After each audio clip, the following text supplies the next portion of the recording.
going to the gemba, going to where the work is done. As they say, you can't learn martial arts in a classroom.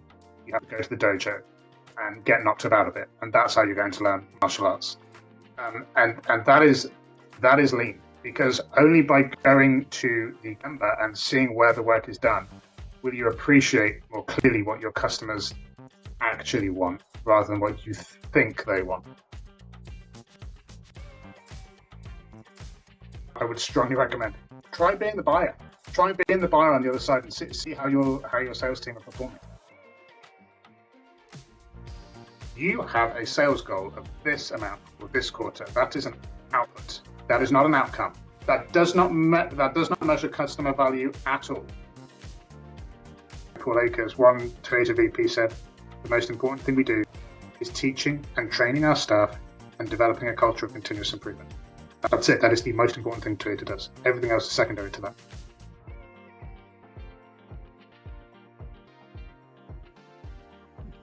Hello, Matt. Welcome.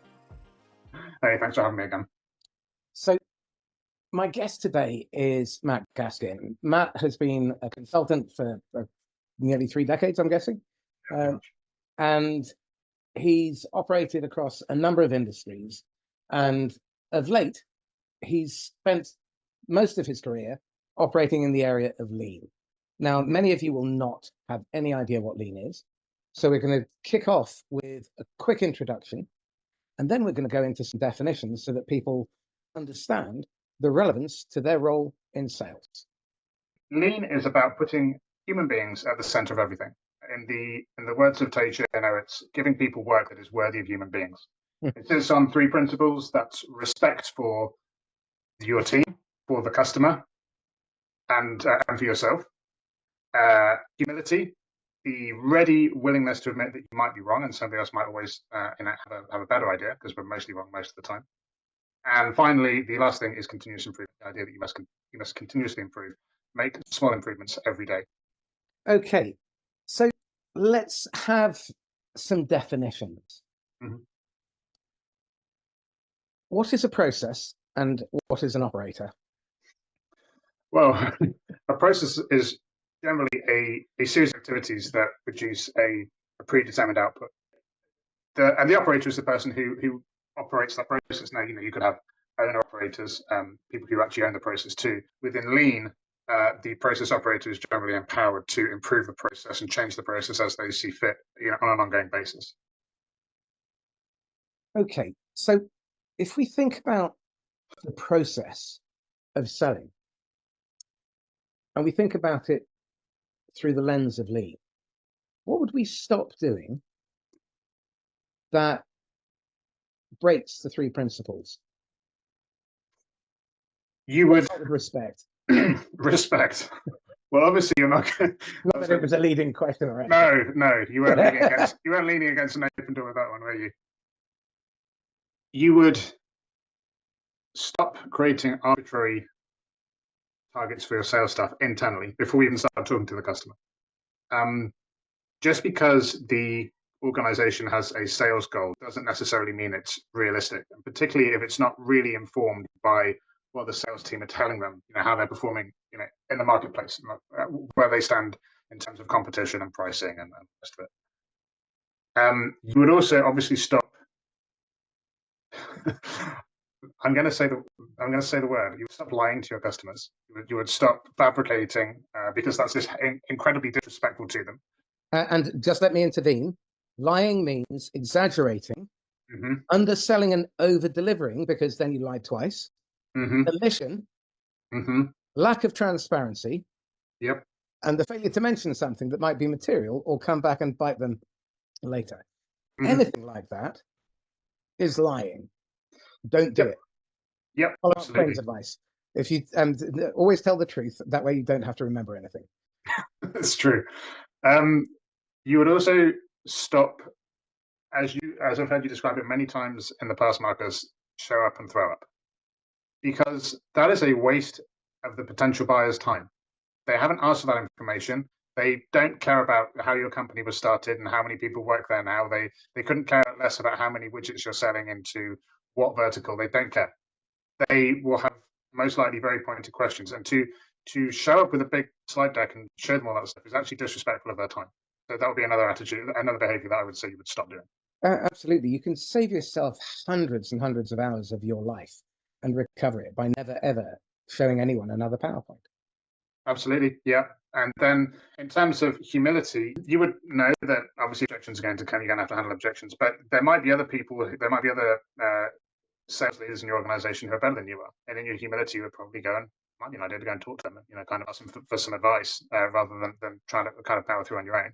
And I'm going to extend that because I think it's really important that because we're talking about a process and the outcome, the objective, the job to be done is to attract, engage, enroll, activate, keep, expand, co-create, and generate hot referrals from a customer for life.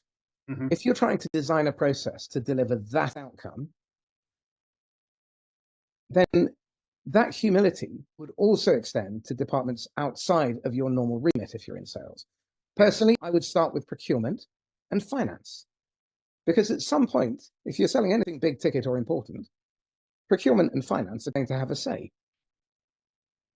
Operations, the consumer, the person who actually ends up having to live with the payoffs or the misery, and the customer, the person who pays and renews. You need to understand about all of these people and where they fit into the value chain. And in my mind, we're so deficient in sales and sales management and leadership and training and L&D because we're so fixated on trying to get the transaction to happen that we miss the 85, 90% that actually really matters and gives certainty. Yeah. So I've recently had a bit of a career change, Marcus, and this kind of speaks to what I've recently experienced. So I left the corporate world and I do lean consulting. I do still do lean consulting, but I've bought a business that we design and print T-shirts and other promotional goods for mainly for colleges, but also for businesses across the US. And what I've learned is it's something. This is a lean principle. You can't learn martial arts in the classroom. You have to go and do it. Customers will come to you. They'll say, "Oh, could you design a T-shirt for us?" I'm going to plug my business, by the way. It's called awesomeicetees.com. Are you wearing one now? I actually am, yeah. Because I went to another networking meeting this morning. Yeah, awesomeicetees.com. Anyway, you get a request from a customer, and they say, hey, "Could you design us a shirt for this event we're having on campus?" Yeah, sure I can. Sure we can. Let's do that. And they'll say, "We need this by such and such a time." Okay, that's fine. We can do that. And it needs to be, this amount of this size, and we want it in this colors, and this is the design color palette, and blah blah blah blah blah. And by the way, the delivery date is 1 month or 2 months hence. Great. That is a dream customer because they've just told you everything that you need to get to where you need to be. Yeah. But some customers don't know when they want it. You're facilitating their ability to buy something. They kind of know what they want. They don't really know. But it is extremely disrespectful to them to go and try to ram something down their throat. So you should buy this, and it should be this, this, and this. That is very, very disrespectful. So my whole career up to this point was really on the corporate side of things, and I'm the classic case of hit 40, can't do the corporate world anymore, banging out and bought a small business. And I'm really getting to relearn and reapply those things that I know intrinsically from lean, from all the work I've done in lean, that you should be doing. But it really depends on what's valuable to your customers. So some customers are going to order things with lead times that are measured in weeks, and then others will order things with lead times measured in months or even years. And so you have to be cognizant of who you're dealing with and what their needs are. What is the outcome that we're looking for here? In lean, an outcome is a more nebulous concept, let's say, and it's difficult to measure. So we want to increase customer satisfaction. That's wonderful. How do you measure that? Well, we could issue some surveys, but people probably won't fill them in because most people don't. I know I very rarely fill a survey in. But if we would increase customer satisfaction by reducing our lead times, well, that is a target condition. If our lead time is typically 2 weeks, this is how you could apply lean in sales. You could say, well, let's say your time to close is typically 2 or 3 or 4 weeks. We would like to reduce that by 20%. Now, it might not be possible to do that, in reality.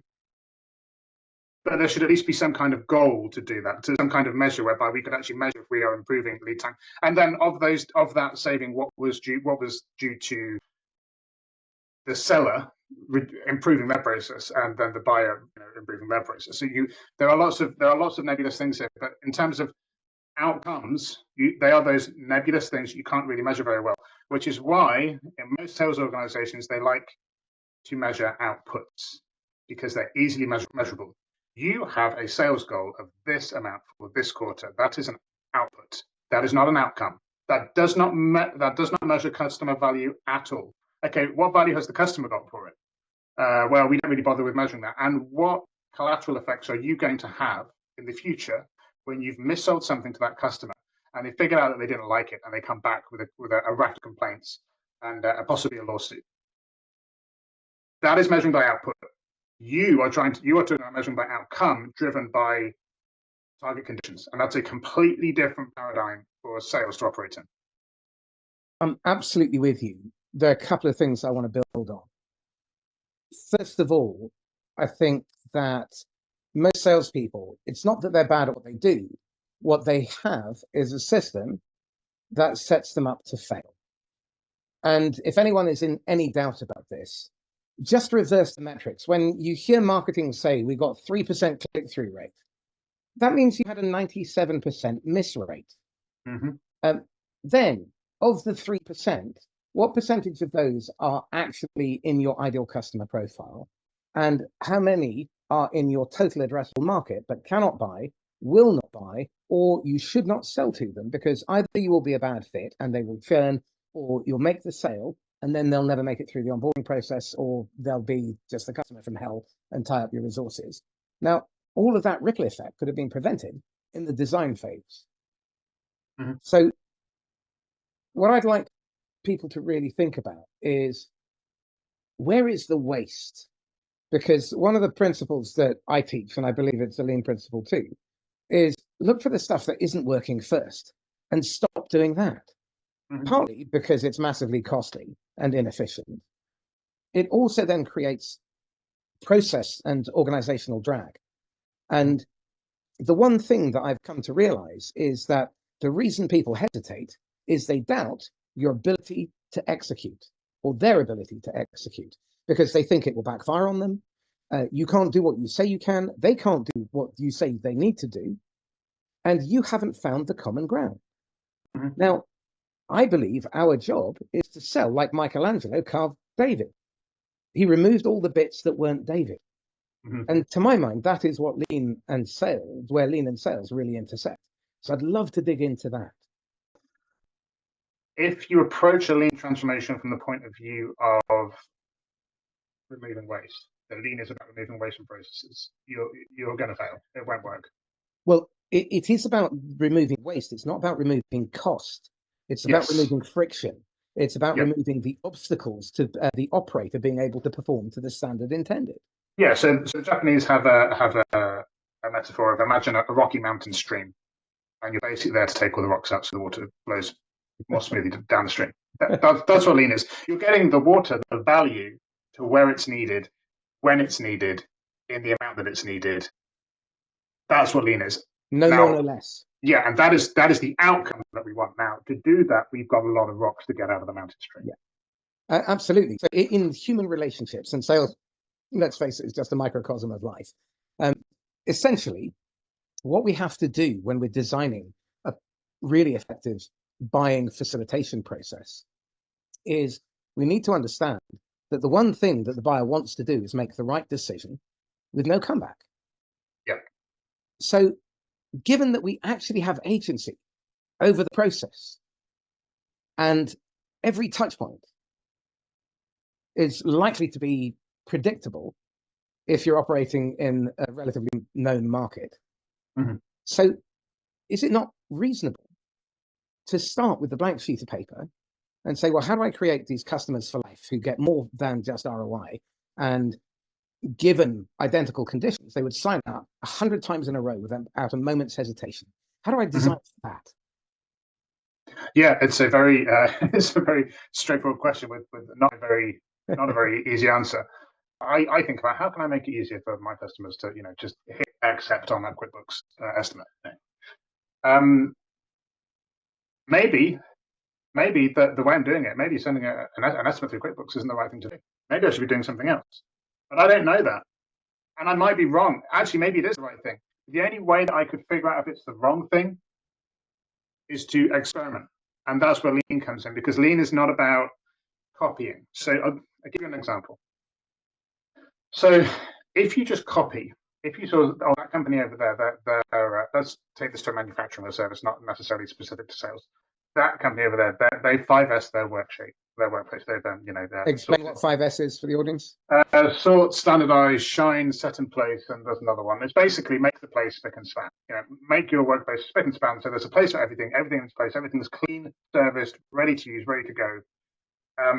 Now, if you did that, if you thought, oh, they're doing lean over there and they're using this 5S, and we're going to 5S our workplace, that's great. You just make a pile of waste really, really neat and tidy and shiny.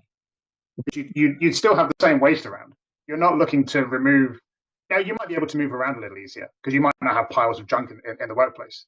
But copying isn't lean. So do not copy. If 2 Toyota plants are producing the same vehicle, but one Toyota plant finds a way of getting the windscreen on, say, 50% faster than the other one, then that information will not be shared across plants. Why? Because it's disrespectful to the plant that hasn't made that improvement yet. To go to them and say, do this, do that process this way. Why is that disrespectful? Because it discourages thinking. Whereas you and I both know that in a Western organization, as soon as you found out that X office or X plant had done something better, it would immediately be copied. Check your brain in at the door, don't think about it, just go and copy it. Now, what Toyota might do is they might give a challenge to the plant that hasn't made that improvement. We would like you to find a way of getting that windscreen on 20 or 50% faster. But they wouldn't tell them how to do it, because that's deeply disrespectful to their human agency of sitting and thinking about how they can make that improvement. Love that. I am going to challenge it, however, for the simple reason that if it's been learned before, what I do with my clients is I introduce a failure log. Mm-hmm. We have a Friday failure meeting. Mm-hmm. Everybody has responsibility around a version of Racy 2.0 that I've created. And the idea is that every failure is not only recorded, but then on Fridays, we work out how to fix it. And it goes into a weekly experiment with daily activities assigned to individuals who are best placed and closest to the problem or closest to the impact, so that they can lead. And having a feedback loop where we work across the organization, so that maybe once a month, different teams work together. So I like to have procurement and sales. I like to have finance and IT. I want to make sure that these teams are working together so that they can see the impact they have.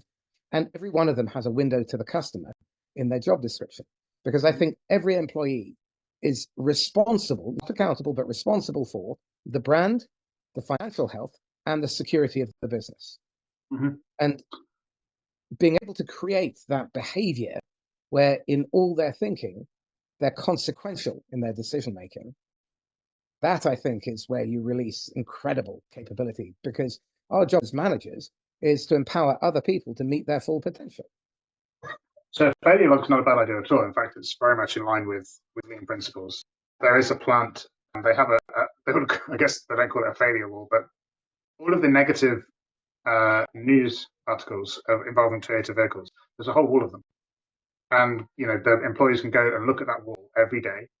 And then you can walk down the wall looking at all the different things they did wrong. And then at the end of the wall, there'll be some things that they did right. It's not all doom and gloom. We're not just the worst motor manufacturing company in the world. But that failure wall, I guess they call it something different, exists as a spur to kind of take them onto something better. And then there is something at the end to say, yeah, you know what, we're not terrible, but these ideas or these news stories are why we have our ideas of continuous improvement, constant process improvement, constant increase, built-in quality. This is why we do what we do here. Well, again, I'm going to take it a bit further, because I see the failures as the biggest upside opportunities. Within every organization I look at, there is latent upside. There is gold under their feet, around them, everywhere, and they're walking past it every day, and they're going out and trying to hunt for new business. Now, when I see that, that tells me that I can give them back anywhere between 2 and 4 days a week.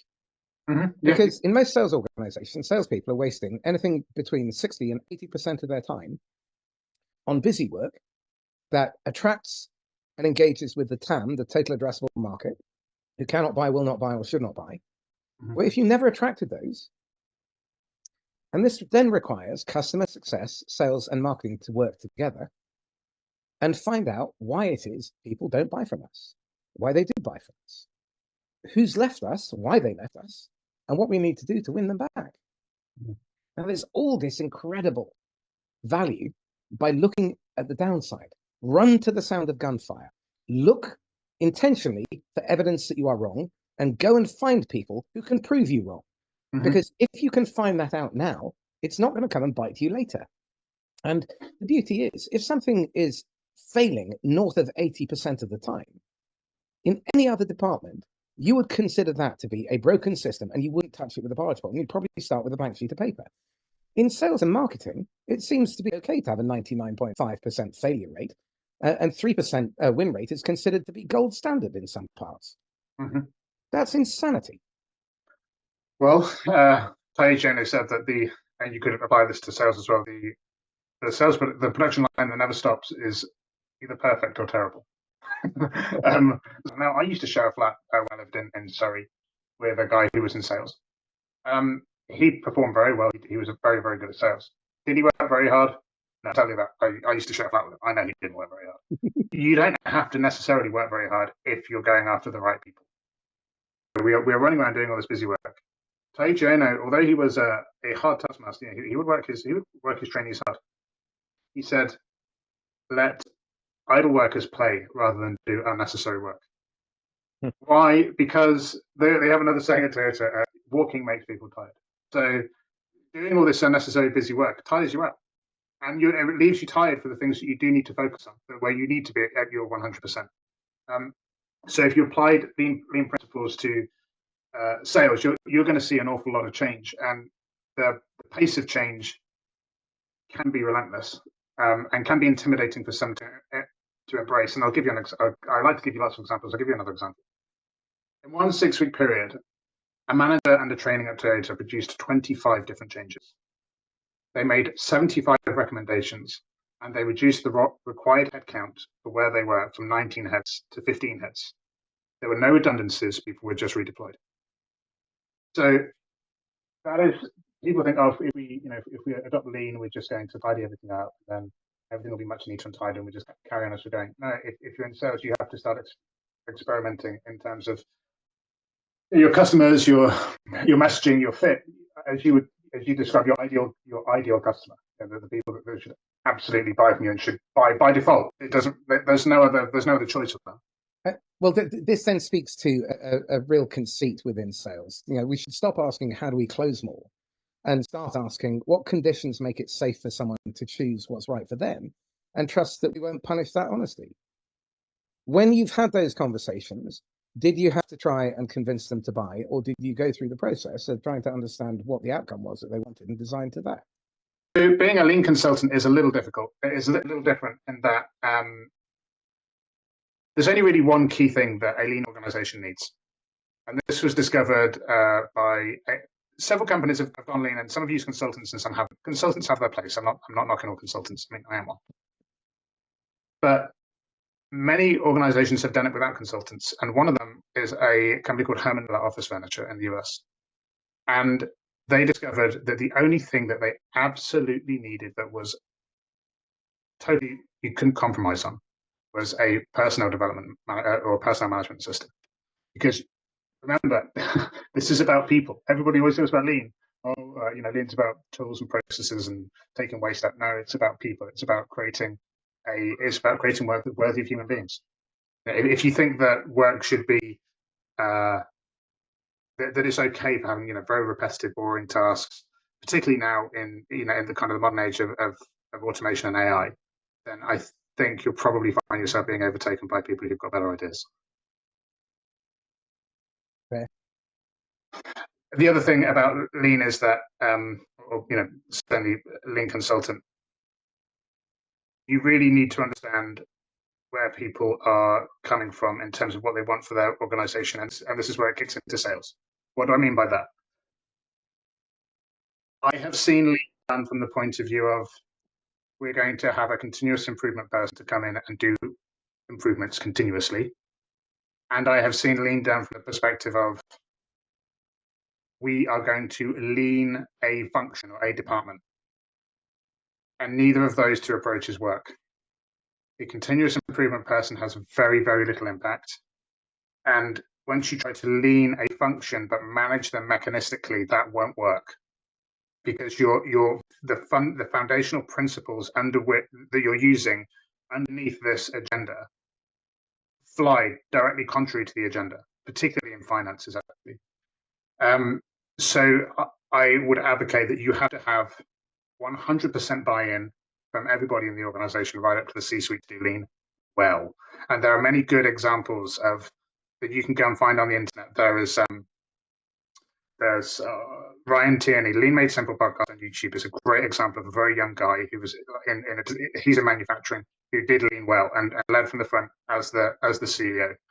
And then there's Paul Akers at FastCap, who anybody who's in lean will know who Paul Akers is. He has a lean organization, and he leads it from the front. Now, if you are going to go and try and apply lean to your sales, let's say you're in sales and you're listening to this, and I'm kind of sold on this lean stuff. I think we should be doing more of this. I've got some good news and some bad news for you. The good news is lean probably can help you, and applying the principles of lean, humility, continuous improvement, and respect will help you. The bad news is they will not help you if you don't have buy-in from the top, because you're still going to get those sales targets. Those arbitrary sales targets are going to come down, and you're going to be looking at the problem from the perspective of the customer in terms of what value is the customer getting out of this, what's value add to them, what's non-value add, and what's business non-value add. And the two, and never the twain shall meet. So you cannot operate in a lean manner in a mechanistic organization. I've seen it tried over and over again, and it doesn't work. So that's the caveat that I would put around this entire conversation regarding sales. Understood. And that's why I think we need to also integrate some of the more psychological and human disciplines, and think of it like a product or a category designer as well. Mm-hmm. Remember, people do not buy your product or service, they rent an outcome. Mm-hmm. And the forces for change and the forces for staying stuck are at work. And unless you understand those moving parts and the context, then lean isn't going to work anyway, because we need to focus on the lived experience of the operator and the constraints that they face because of the economy, because of the resources available to them, because of internal buy-in and so on. So when you're designing your go-to-market function, it's much simpler to start with a blank sheet of paper and ask the question, what is the outcome that our customer is looking to hire, and why are we best placed to serve them in executing that well? Mm-hmm. If you can't find that intersection, chances are you're going to spend a lot of time talking to the wrong people.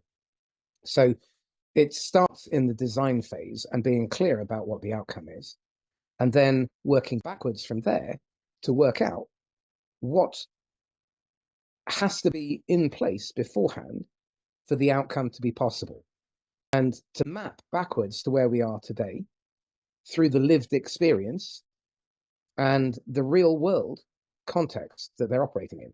If the market is operating in a state of psychological depression, also known as recession, then you have to factor that in, because you have to meet your customer where they are. So this is where mapping to the buyer's journey is really key. And so understanding that selling is really about creating the conditions for the buyer to buy the right thing in the right way and derive the value they intended, it actually makes things a lot clearer, but it does require a hell of a lot of work up front so you don't have to work when you're in front of the customer. Mhm. Well, probably I would say between 70 and 90% of all waste is built in at the design phase, and that's whether you're talking about a product or a service. If you fail in the design phase, you're going to have a load of waste that you simply cannot get rid of because it's built in.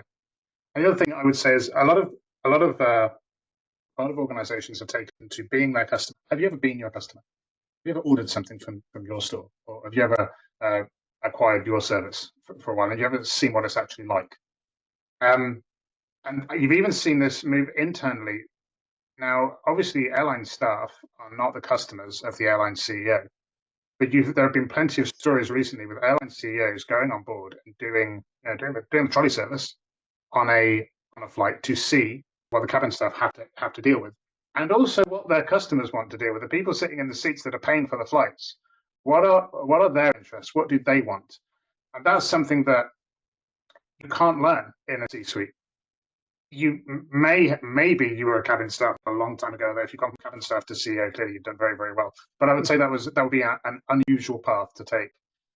So there is no substitute for going to the Gemba, going to where the work is done.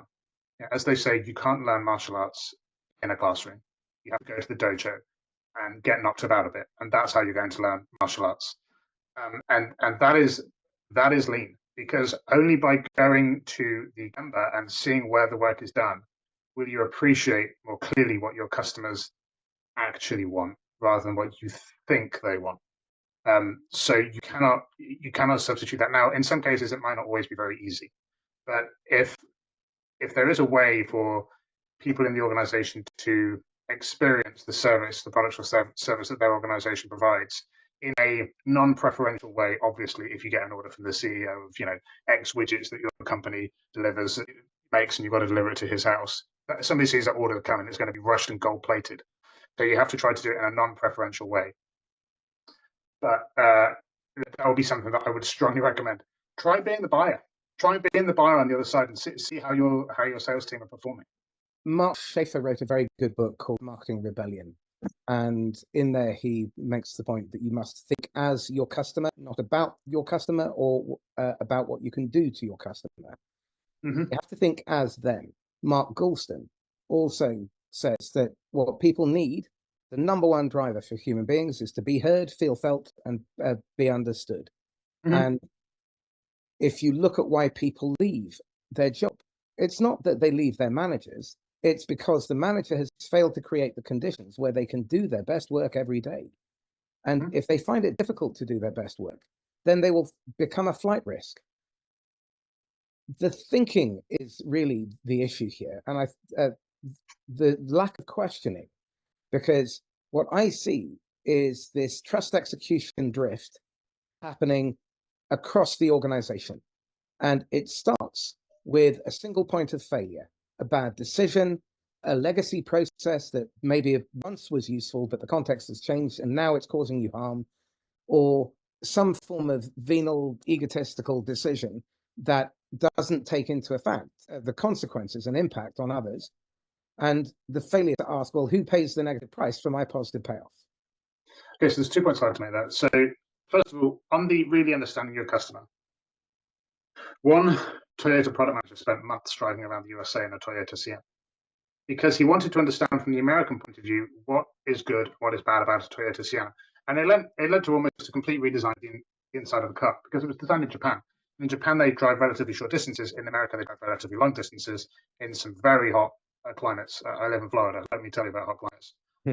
And so for Americans, having lots of drink holders is very important. So they increased the number of drink holders in the car. And they made several other changes, but they wanted to really understand. And the only way that product manager could really understand his product from the customer's point of view was to go and be the customer. And that meant 2 months out of the office driving this thing around the States, from state to state, seeing what was going on. And the other thing is, from what you've just said about this egotistical point of view, I think that, and I would be equally guilty of this. I'm not disparaging anybody. I include myself. When you get promoted across, beyond a certain level into management, you can develop a bit of an ivory towers complex, and you cannot afford to have that in a lean organization. If you have that, it's not a lean organization. I'll give you another example. There's a story of a machinist operating a CNC machine or some form of mill. Now, anybody who's ever been near any of these things, and I have, knows that there is a huge sump full of coolant fluid that they use to cool the tools as the tools are cutting metal. And he was having problems with his mill, and the parts that were coming out were not good. They were defective. And he was standing, kind of looking at this mill, scratching his head, wondering what's going on. And the plant manager, who's basically, God in a Toyota plant, he's the guy in charge of the entire plant, happened to be walking by doing a Gemba walk, as they do, going to the Gemba. And he stopped him and he said, what's wrong?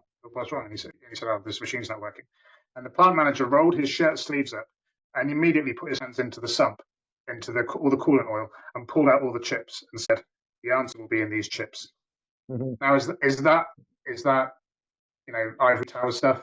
No, it's very humble. It speaks to humility, and it speaks to respect for your team, and it speaks to the absolutely essential element of coaching.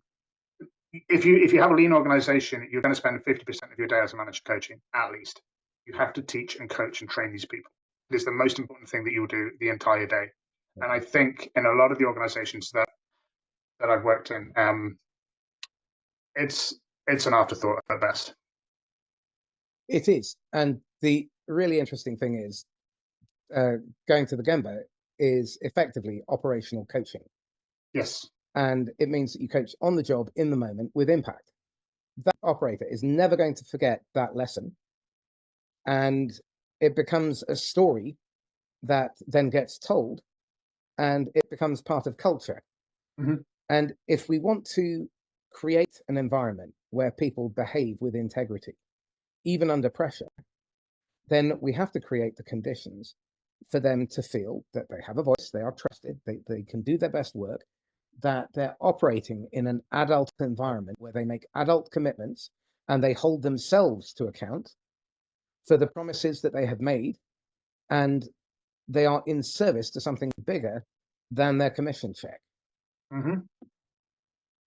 Absolutely.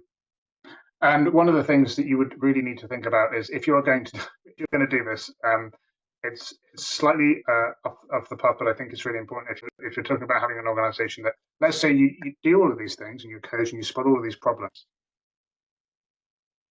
We tend to have an affinity for making action lists, having a long list of things that we need to do.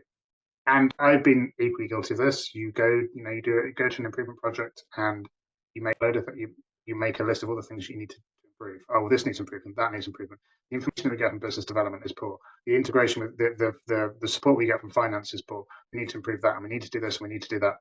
And then you go around the room, and the different stakeholders say, "Well, I think mine is important, but let's say you're dealing with a reasonable group of people, which 90% of people are."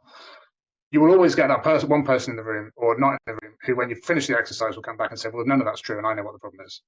That is a problem person, because any certainty about what the problems are like that is a big red flag, because you can't have certainty unless you've measured it. Well, but let's say you say, well, we've got all these list of things that we can do. What do we think we should do? And then most of the time you're going to say, well, we think there's high priority, medium priority, low priority, high impact, medium impact, low impact, and you kind of vote. And you say, well, I think we should tackle this first. And that's not the right way of doing it, because if you actually had facts about what was really going on, you would need to vote on it.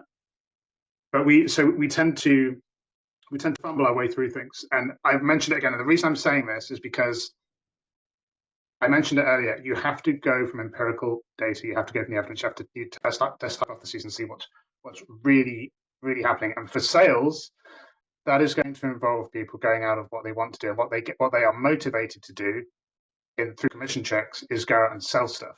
They are not going to want to be conducting experiments on what's working and what's not working for their entire team. They tend to probably be more headstrong and focused on what's going to work for them. I don't know what you think about it, Marcus. That's just my perspective. At the end of the day, you have to create systems that deliver the intended outcome.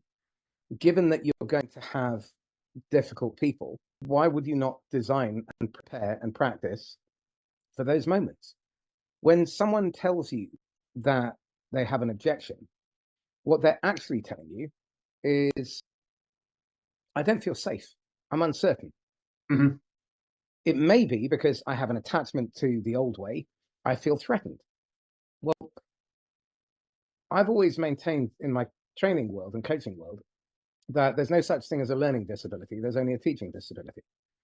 Yeah. And I seem to remember that Taiichi Ono had something similar. Yeah. He said if the learner hasn't learned, then the teacher hasn't taught. Right. Okay. So yeah, absolutely. And another very useful maxim that I've come up with is when the teacher is ready, the student will appear. Yeah. Because more often than not, you learn way more from your students than they ever do from you, Yeah. because they show you how you're wrong. And as a manager, your people will help you to work out the friction. They'll help you identify the bottlenecks. Why do managers spend so much of their time trying to control, trying to manage or supervise, and then spend their time faffing around in pointless meetings and reporting when that's soul destroying for them? That it's the hardest job there is in many organizations, because you've got pressure from above, you can get sued from below, your peers are scrutinizing you, and your customers can come after you too, then the general public and the media. So you're stuck somewhere in the middle trying to walk this tightrope. So my question is, how does one thrive in this era of massive volatility, uncertainty, forced, rapid, unwanted change, and anxiety without compromise, without burnout, without selling out, and without being complicit? Marcus, if I had the answer to that, I'd probably still be working in the corporate world. Probably would. I mean, the reason I left was because and this is going to be relevant to any business owners and like senior managers, VPs who listen to this. I did a reasonably good job, particularly early on in my career. I took processes that would take kind of 7 hours spread over a week, talking to various, and I compressed that into 5 minutes. I had an industrial placement where I automated my job to such an extent that I basically eliminated half of it, and caused another problem for the organization of, well, what do we do with that job role now? Because it was an industrial placement role that changed year after year. So now they've got basically half a job for the next person coming in, and they have to figure that out. So when you make these improvements, it in itself creates further problems that you need to solve. When you have a system that is designed to serve you first, the behavioral science, the behavioral psychology, the neuroscience, the endocrinology, all we know about human behavior tells us that that will create a threat response in the brain. So 60% of all generated pipeline ends up in close lost, no decision, according to the Jolt effect research that they did on 2 million calls. And 52% of that, i.e. 31% of all of the pipeline that organizations generate, pay for, pursue, goes into close lost, no decision, because salespeople misread a moment where the buyer raises an objection, and instead of welcoming it and seeing it for what it is, which is an invitation to intimacy, where the buyer is saying, I do not feel safe. That is feedback, as far as I'm concerned. That tells me I've not created the conditions where the buyer feels psychologically safe to advance. That's a design problem. Because the next time I can go back, I can say, okay, well, what did I do beforehand that created the conditions where there was uncertainty, ambiguity, a perception of threat, or I created the conditions of anticipated buyer's remorse by saying something that made them believe for a moment it won't work and it'll backfire, and they'll have a little imagination and they will create an imprinted image, possibly even a moving video with sound and catastrophe and all of the emotions attached to it. And the next time I speak to them or try to contact them, that is the peak emotional anchor that I've created. Now, long-winded way of saying you can double the closable pipeline by not doing that one thing. You can literally double the bottom of your pipeline in 90 to 120 days and collect cash from ideal customers by not handling objections. Yeah, I do wonder from the buyer's point of view. So in my career so far, I've been responsible, not in sales, but in terms of everything else I've done. All the PowerPoint decks I've produced and all of the Word documents and the Excel sheets and the whiteboards and everything else. I've been responsible for them. They've been my work, and I put them in front of my manager, my line manager, and they've been approved or reworked, rejected, whatever it might be. But it's been my work.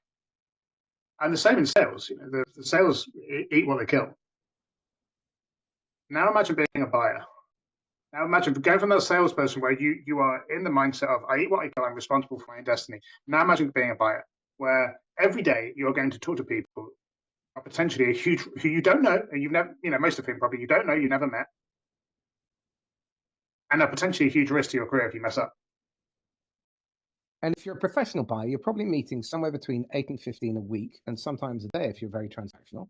Mm-hmm. And you've seen every tactic, every technique over and over again, and probably done better. So this is the other thing. Stop with the technique. Ninja moves.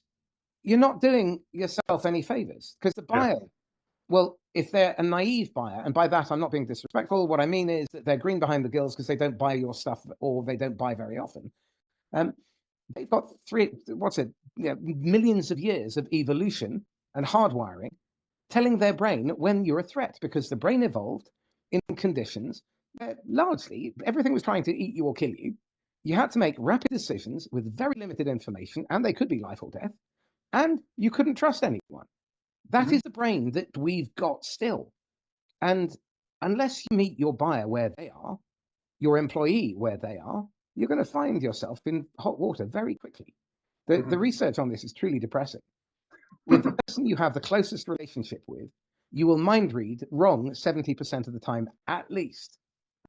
Okay, I'm definitely way higher than that. And for close acquaintances, you will be wrong 90% of the time when you make assumptions and so on.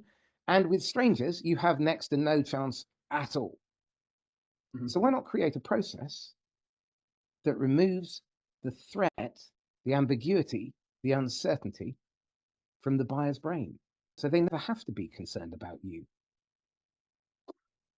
Yeah, and that speaks to authenticity. How do you convey that authenticity?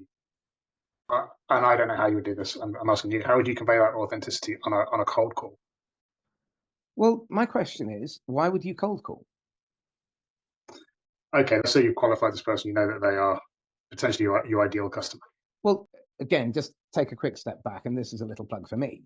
Yeah. My hypothesis, which works in the real world, is why not create a hot sales qualified prospect flywheel instead of lead magnets and funnels and all this other drivel, by building it back from the outcomes our customers want, and create a journey that or a sales journey that aligns with their buying journey, the natural process that they go through. Because our job is not to try and create false urgency or to convince the customer. Our job is to identify the catalysts for change that already exist within their business, and to identify the motivations to change now. If those two things aren't in place, you have no business selling it to them. Simple as that.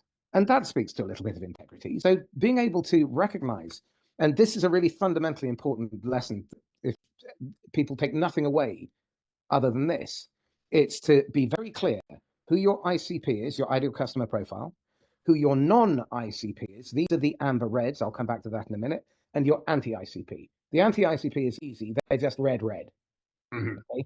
But the amber reds are the ones who you should never pursue.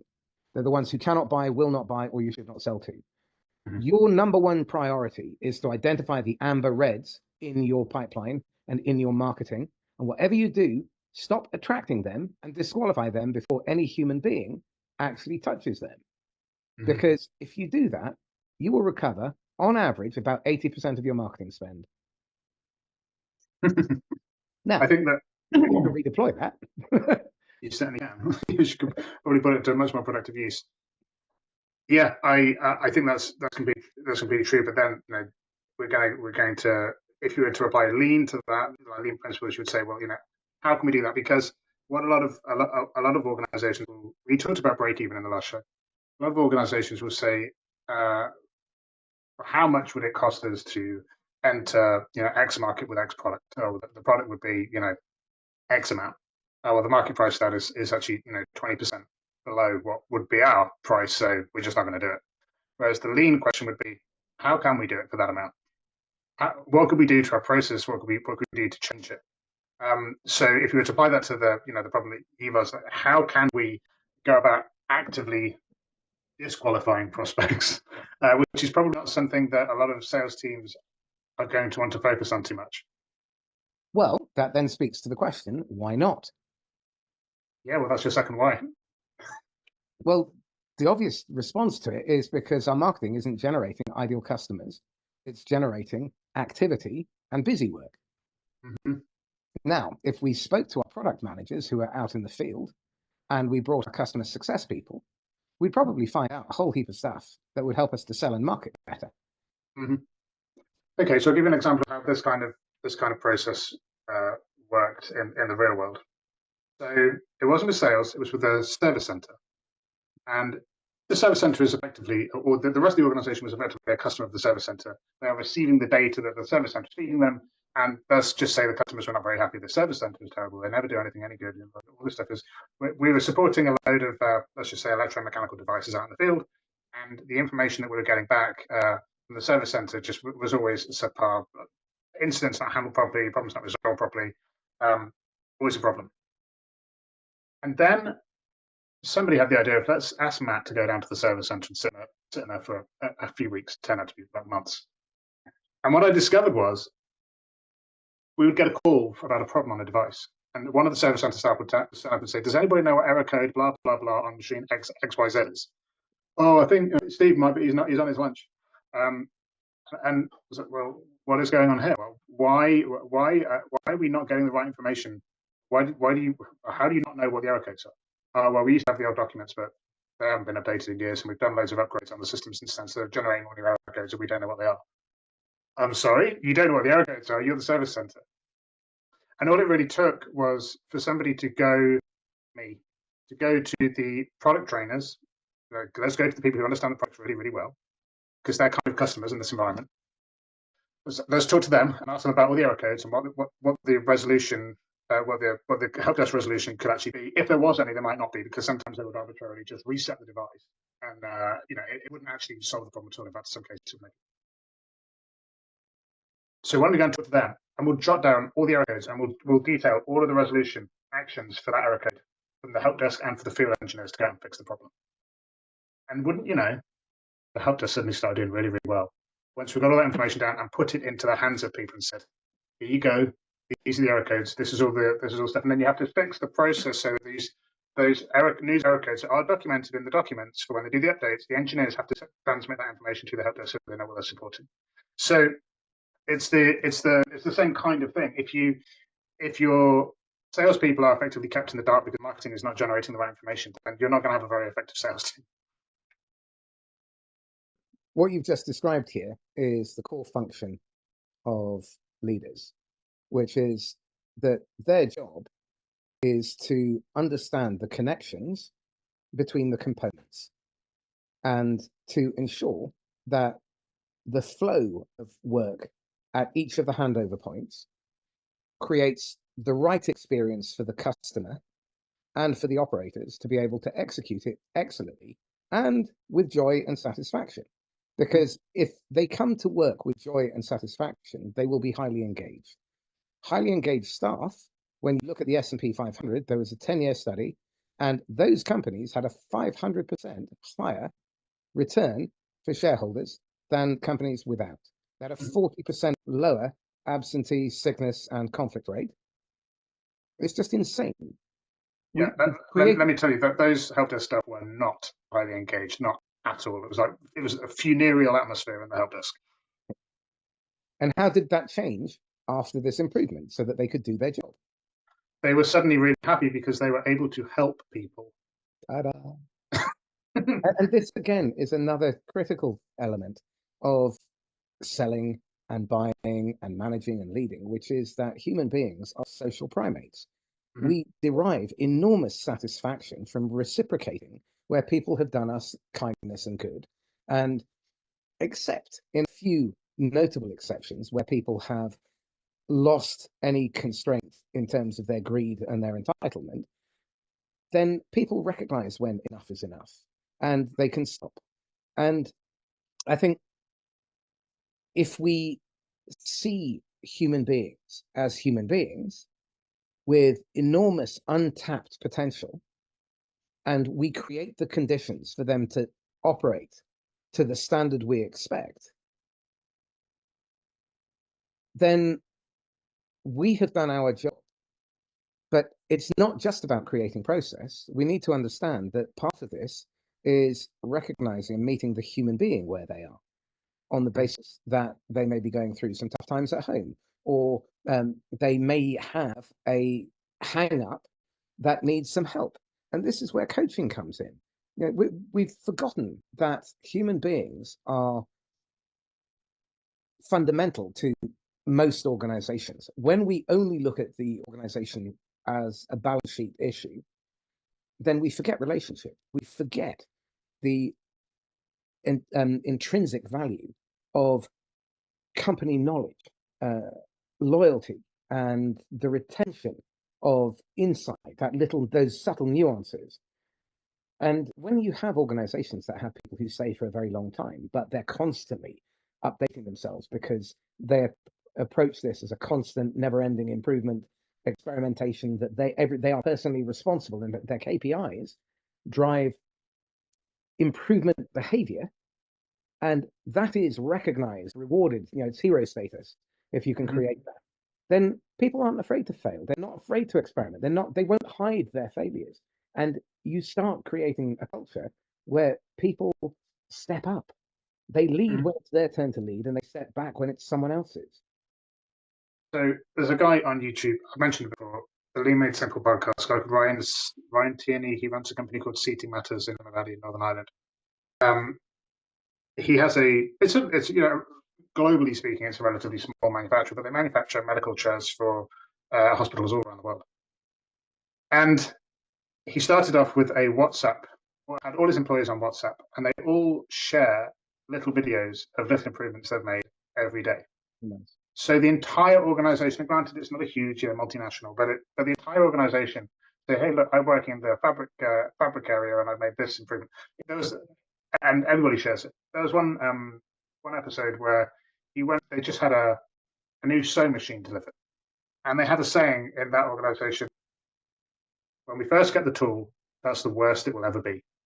Because we will make so many improvements to it that it just basically isn't the same tool after 6 months.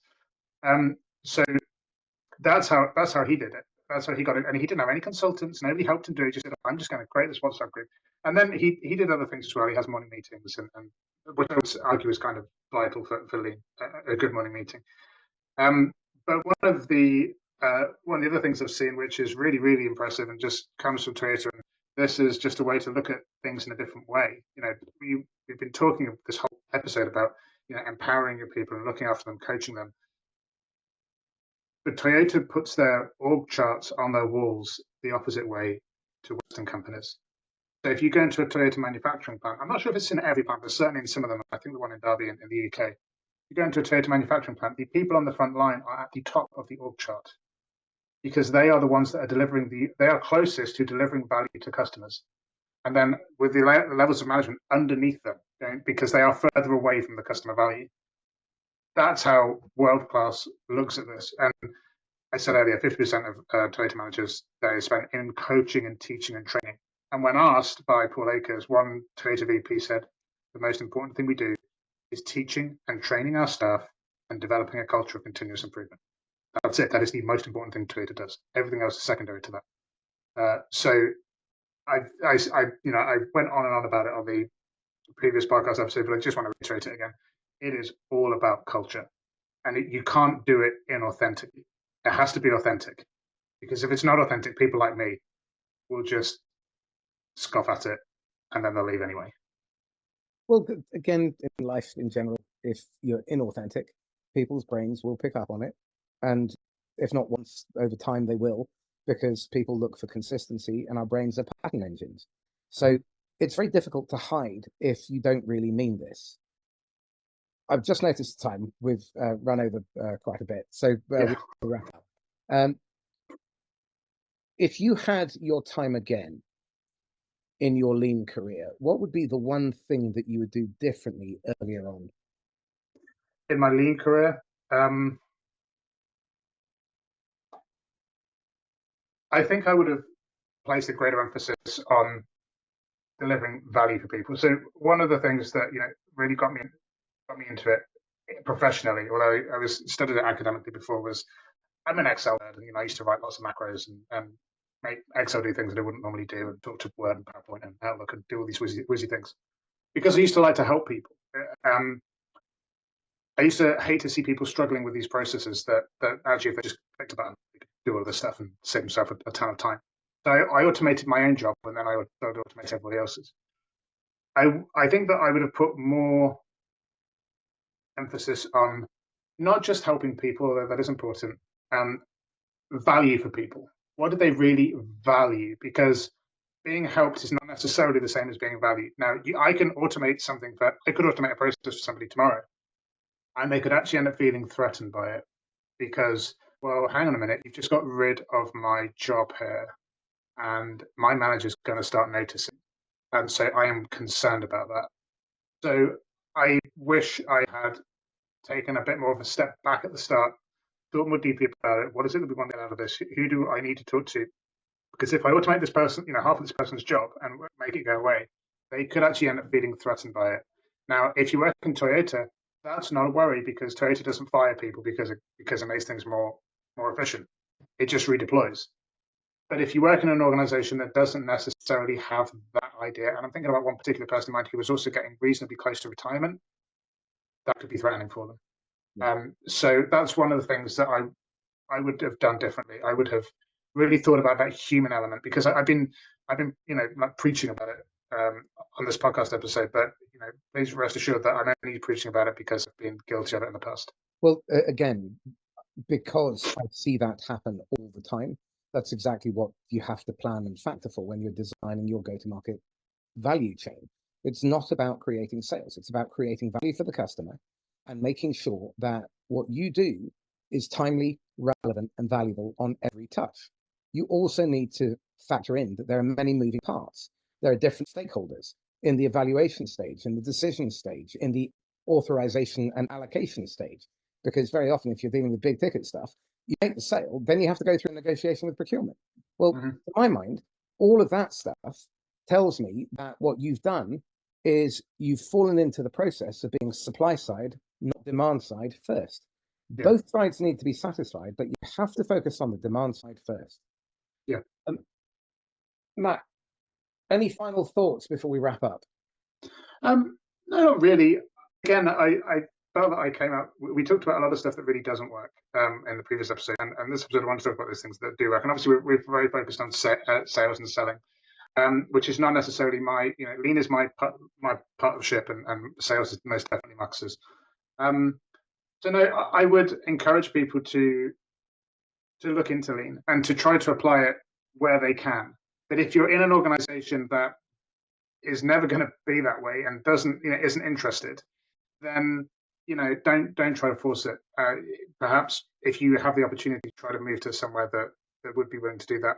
There is an awful lot you can do, but on your own, that will make yourself stand out just by reducing costs and automating as much as you possibly can in your own area. And maybe you can try to spread some of those ideas to your team, upwards, down the side. Maybe the next one we can talk about automation then. So are there any books, videos, organizations, blogs, Reddits that people should follow? Okay. All right. Yeah, now you're asking. Okay, so I would recommend The Lean Startup by Eric Ries. That's a great book. Tells you how you would go about doing a startup in a lean way. Jeffrey Liker's books on the Toyota way, I think I mentioned in the last episode, but they are indispensable. Toyota themselves use them. And how do you spell the surname? Liker, Jeffrey Liker. Mike Rother, Toyota Carter, talks about how Toyota, that really gets into the weeds about how Toyota goes through the coaching and training cycle. And it's very, very detailed. Taiichi Ohno, Workplace Management and the Toyota Production System is very good. John Cotter, Matsushita Leadership. Matsushita is the guy who founded Panasonic and is a lean company, a very interesting lean company. I actually used to work with Panasonic for years, so I have an affinity. I actually do like Panasonic. One of the companies I work for that I did like. 2 Second Lean by Paul Akers is a very, very good book. Taming Toxic People by David Gillespie tells you why you cannot have toxic people in a lean organization, spells it out in very clear terms. And then some kind of classics from this channel, The Very Less Stupid, Never Split the Difference, are very good. But in terms of podcasts, Lean Made Simple podcast on YouTube. Ryan Tierney from Northern Ireland. Marcus, if you can get him on your podcast, he would be an excellent guest. If you want to learn about a guy who created a culture from scratch. Never met the guy. I've never spoken to him, never met him, never emailed him, no contact with him at all, but I admire what he does a lot. And then Paul Akers from Fast Cap on YouTube. We can tag him on this and see if he listens.